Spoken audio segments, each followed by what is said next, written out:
মাত্র ৫ টাকা লেনদেনকে কেন্দ্র করে ছোট ভাইকে পিটিয়ে হত্যার অভিযোগ উঠেছে বড় ভাইয়ের বিরুদ্ধে। গতরাতে লক্ষ্মীপুরে ঘটে এমন ঘটনা, তবে এখন পর্যন্ত হয়নি কোনো মামলা। হতবাক স্থানীয়রা, শোকে কাতর স্বজনরা। ঘটনার পর থেকেই পলাতক অভিযুক্ত বড় ভাই। একই ঘরে থাকতেন সহোদর খোরশেদ আর আলমগীর। মাস দুয়েক হলো বাড়ি ফিরেছেন সৌদি প্রবাসী ছোট ভাই আলমগীর। কথা ছিল ঈদের পর ফিরে যাবেন প্রবাসে, তবে তার আগেই পাড়ি জমালেন পরপারে।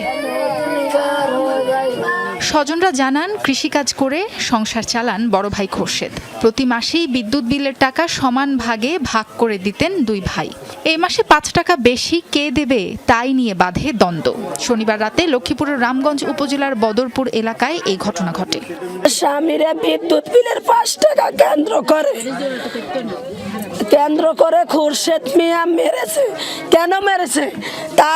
তার সাথে আছে তার মেচো ভাইয়ের বউ আর নিজের স্ত্রী। আমার বাবা হাসি মুখে গেছে দোকানে চা খাইতো, চা খানো এর ভিত্তি দিয়ে আমার বাবার ইসে আজ 10 বছর তাই দম খাইতেছে, মারিয়ে তে সুডুগা খাবাই তো। ৫ টাকার লেনদেন ঘিরে ছোট ভাইকে পিটিয়ে হত্যার অভিযোগ উঠেছে বড় ভাইয়ের বিরুদ্ধে। বাড়ির পাশের চায়ের দোকানের লোকজন নিয়ে এলোপাতাড়ি মারধরের পর ফেলে রেখে যাওয়া হয়। স্থানীয়রা হাসপাতালে নিয়ে গেলে আলমগীর হোসেনকে মৃত ঘোষণা করেন চিকিৎসক।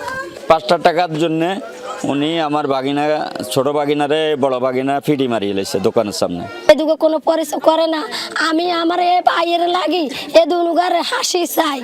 প্রত্যেক মাসে আমার কাছে বিল নিয়ে আসে, তো বিল নিয়ে আসলে এক পার্টি ৫ টাকা কম দেয়, আরেক পার্টি বেশি দিতে, এগুলো নিয়ে প্রায় সময় এক ধরনের ক্ল্যাশ হয়।